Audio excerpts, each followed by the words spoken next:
হালকা প্রকৌশল খাতে বাংলাদেশের বর্তমানে ছোট বড় প্রায় 50,000 প্রতিষ্ঠান রয়েছে। এ খাতের বৈশ্বিক বাজারের আকার প্রায় $8 ট্রিলিয়ন। স্থানীয় বাজার $12 বিলিয়ন হলেও দেশীয় উৎপাদকরা পূরণ করতে পারছেন অর্ধেক চাহিদা।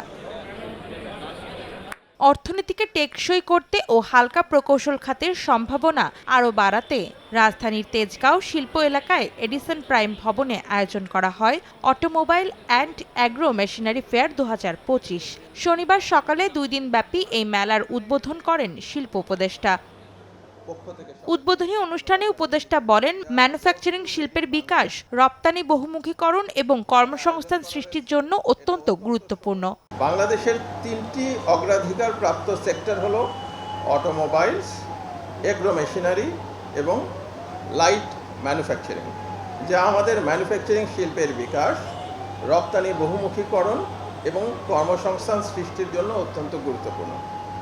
কৃষি যান্ত্রিকীকরণ দেশের খাদ্য নিরাপত্তার জোরদার করার ক্ষেত্রে গুরুত্বপূর্ণ ভূমিকা রাখছে, আর অটোমোবাইল শিল্প পরিবহন খাতে আধুনিকায়নের মাধ্যমে অর্থনীতিকে গতিশীল করার চেষ্টা করছে।